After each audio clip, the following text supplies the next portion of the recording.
aujourd'hui je te montre comment installer ton bébé dans le petit Evo de Néobulle. Pour commencer, tu vas venir régler la largeur et la hauteur de ton tablier. Donc si c'est un tout petit nouveau-né, tu peux resserrer complètement la largeur en le faisant coulisser le tablier sur la ceinture et également resserrer au maximum la hauteur en tirant sur les sangles de chaque côté du tablier. Ensuite, tu vas venir coller la petite étiquette contre ton ventre, tu positionnes la ceinture bien haute, juste sous ta poitrine.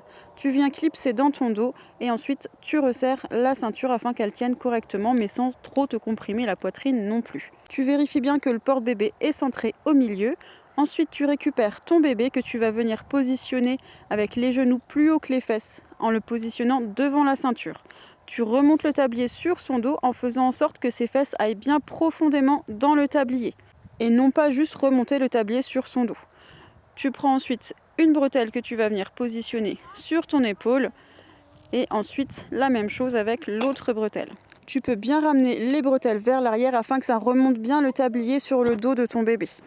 Une fois que tu as fait ça, tu vas venir passer une main dans ton dos, tu passes sous la première bretelle et tu récupères la bretelle opposée en la prenant par le bord supérieur. Tu récupères l'autre bretelle, tu ramènes ces deux bretelles devant et tu vas procéder au serrage. Donc d'une main tu soulèves ton bébé, de l'autre tu resserres une des bretelles et ainsi de suite jusqu'à ce que tu te sentes bien serré. Mais pas trop non plus pour que tu puisses continuer de respirer. Si tu trouves que le dos de ton bébé n'est pas assez arrondi, tu vas pouvoir venir le remettre un petit peu plus profondément dans le tablier. Pour ça, tu passes tes mains entre le tissu et ses fesses et tu viens le pousser un petit peu dans le tablier. On voit ici la différence au niveau de l'installation. N'hésite pas également à bien resserrer les sangles de chaque côté afin que son visage soit bien dégagé.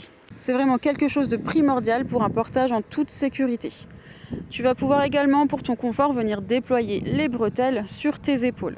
Donc lors de tout ça, il faut bien garder l'attention du serrage que tu avais donné à tes bretelles pour pas que le porte-bébé se desserre au fur et à mesure.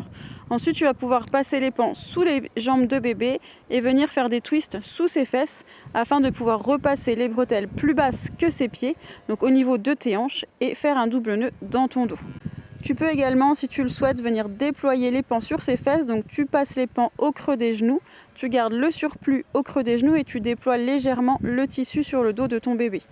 Tu viens bien plaquer le tissu d'un creux de genou à l'autre. Tu gardes le serrage et tu viens faire la même chose de l'autre côté. Donc tu places le tissu au creux des genoux, tu viens le déployer légèrement sur le bas de son dos et tu viens le repositionner dans l'autre creux des genoux. Et ensuite tu termines également par un double nœud dans ton dos. Vérifie bien que ses petites mains sont près de son visage.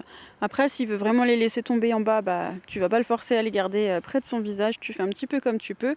Et surtout, par contre, essentiel que son visage soit vraiment bien dégagé, qu'il n'y ait aucun tissu au niveau de son visage et que son nez soit bien visible. Et voilà, tu es prêt pour une session portage avec ton bébé.